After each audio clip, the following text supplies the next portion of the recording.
très curieux et suivre l'actualité. Ça fait partie du profil des étudiants que je recrute. Le master, il se veut vraiment professionnalisant.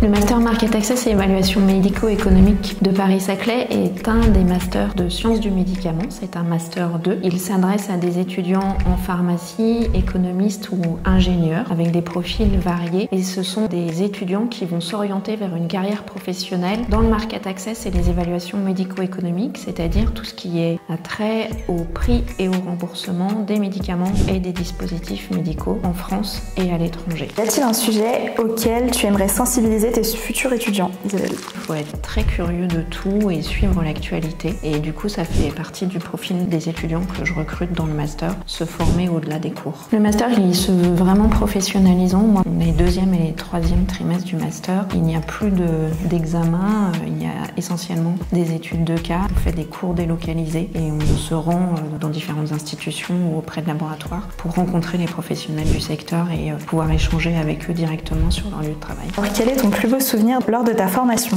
Je dirais un des congrès auxquels on a assisté aux États-Unis. C'est un projet déjà qu'on a organisé donc avec l'ensemble de l'association et on y est allé. On a très bien mêlé à la fois la cohésion de groupe via des activités et l'aspect professionnalisant à la rencontre des professionnels nord-américains et de l'économie de la santé au niveau mondial. Donc, l'AMAES, c'est une association qui a été créée donc, par les étudiants de la promo 7 et je suis la présidente cette année de la promo 9. Donc c'est une association qui vise à promouvoir le master, aider les étudiants à s'insérer professionnellement, organiser plein d'échanges en lien avec la cohésion de groupe et l'insertion professionnelle. Citer au moins 3 métiers auxquels pourront prétendre les futurs diplômés.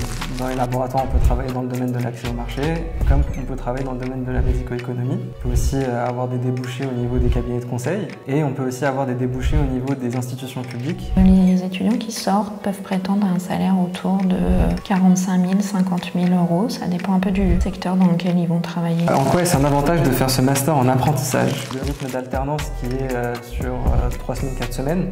Et ce rythme-là, en fait, il permet beaucoup plus de s'intégrer au sein de son équipe en alternance. Le fait qu'on puisse avoir la chance de faire l'e-sport. Et enfin, la pluralité des intervenants. On a des intervenants de toutes parts, des industriels, du public, du conseil, des représentants de patients. Il y a vraiment une interaction forte entre ce qui se passe en apprentissage et ce qui se passe au master.